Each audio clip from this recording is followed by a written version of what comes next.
Engineering के 4th year में एक टीचर ने फ्रस्ट्रेशन में आके मुझसे कहा था कि मंगेश तुझे कोई भी कंपनी 10,000 दे के भी हायर नहीं करेगी। उसी टीचर का मुझे लास्ट वीक में फोन आया था for the invitation as a guest to guide their students and that call made my day. आज का वीडियो डेडिकेटेड है उन सारे बैक बेंचर्स के लिए जो दुनिया बदलने की ताकत रखते हैं। हाँ, ये बात अलग है कि इनके खुद के माँ बाप भी इन पर भरोसा नहीं करते।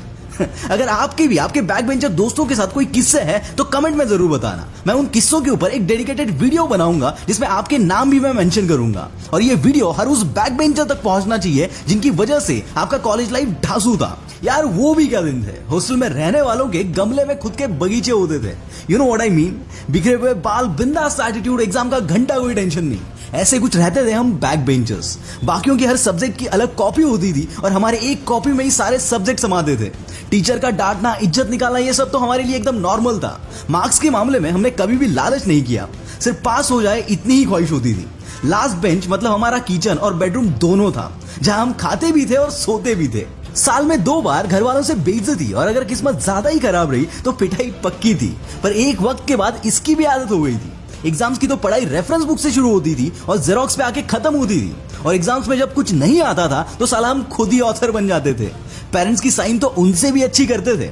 एग्जाम्स का तो एक अलग ही सीन था, पढ़ाई से ज्यादा कॉपी कैसे करनी है, सीट कौन सी मिलेगी और तो और सबसे इंपॉर्टेंट टीचर कौन सा आएगा, इसकी सबसे ज्यादा टेंशन होती थी।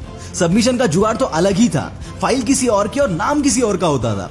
क्लास में ना जाने के बाद भी हम प्रेजेंट रहते थे क्योंकि हम प्रॉक्सी मारने में जो एक्सपर्ट थे। जब किसी लड़की के साथ डेट पे जाना होता था तो शर्ट किसी एक की, शूज दूसरे के और गाड़ी किसी तीसरे की होती थी और उसमें भी हम खुद को नवाब समझते थे। भाई वो भी क्या दिन थे।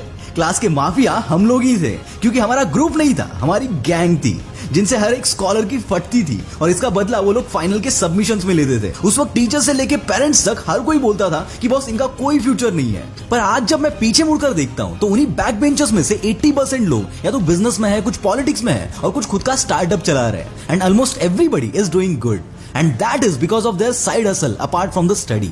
दोस्तों, मुझे ऐसा लगता है कि कॉलेज से लेकर हर बंदे को अपना साइड हसल करना चाहिए ताकि जब कॉलेज खत्म हो तो कहीं पर जॉब मांगने की जरूरत ही ना पड़े। दोस्तों, आपने भी कई बार नोटिस किया होगा कि टॉप मल्टीनेशनल्स के सीईओ से लेकर पॉलिटिक्स के नेताओं तक और नेताओं से लेकर उनको आशीर्वाद देने वाले बाबाओं तक साले 99% लोग बैक बेंचर्स ही होते हैं। इनमें ऐसी क्या चीज, ऐसी क्या बात होती है कि दुनिया को भी अपने आगे झुका देते हैं। इसके पीछे ये 3 रीजंस हैं जो मैंने हर बैक बेंचर के अंदर नोटिस किए हैं। Number 1, no fear of failure. Fail होना इनके लिए कोई बड़ी बात नहीं होती क्योंकि इतने फेलियर्स के बाद इनको इसकी प्रॉपर आदत हो चुकी होती है।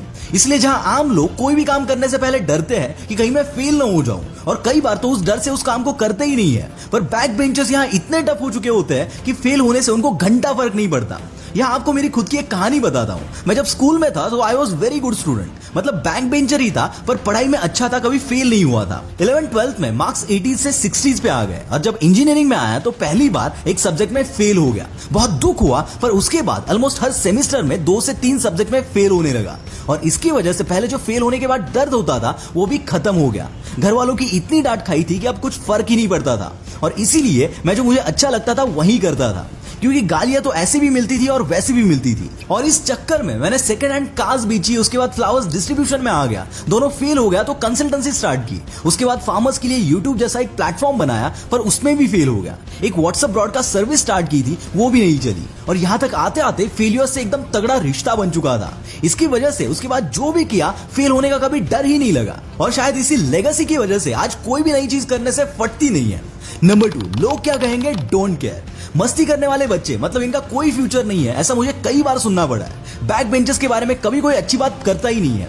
इसकी वजह से एक टाइम के बाद लोग क्या कहेंगे इससे उनको घंटा फर्क नहीं पड़ता क्योंकि जैसे लोगों को इनसे कोई उम्मीद नहीं होती, बिल्कुल वैसे ही इनको भी लोगों से कोई उम्मीद नहीं होती कि हर कोई हमको अच्छा ही बोले और इसी रीजन की वजह से ये लोग वही करते हैं जो इनको करना अच्छा लगता है। ये कभी भी किसी के दबाव में आकर कोई भी चीज नहीं करते और शायद इसीलिए ये जो भी करते हैं उसमें खुश रहते हैं और उसमें कामयाब भी होते हैं।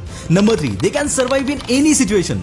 लास्ट मिनट में सब करने की आदत की वजह से ये लोग अंडर प्रेशर में भी परफॉर्म करना जानते हैं। लोगों से कनेक्शन बनाने में ये बहुत माहिर होते हैं क्योंकि किताबों से ज्यादा ये लोगों को समझते हैं, उनसे कैसे काम निकलवाना है ये भी उनको अच्छे से आता है। कोई नहीं माने तो साम दाम दंड भेद भी इनको पता है। इन शॉर्ट, इतनी सारी बेइज्जती, इतने सारे कांड करके ये लोग इतने टफ हो चुके होते हैं कि कोई भी सिचुएशन से इनको डर नहीं लगता और शायद इसी वजह से हर एक सिचुएशन में ये लोग सर्वाइव करने की ताकत रखते हैं। दोस्तों, याद रखना सिचुएशंस कभी भी आसान आसान नहीं होगी, बल्कि वक्त के साथ आपको टफ होना पड़ेगा। इसलिए स्कूल कॉलेज में पढ़ाई भी करो, पर थोड़ा ये बैक बेंचर्स एटीट्यूड भी अपने अंदर लेके आओ, क्योंकि अगर दुनिया से भिड़ना है, कुछ उखाड़ना है, तो आम बन के कभी नहीं होगा। आपको टफ होना पड़ेगा, आपको खुद को टफ करना पड़ेगा। इन शॉर्ट, अगर इस पापी वर्ल्ड में सर्वाइव करना है तो back benchers attitude is must.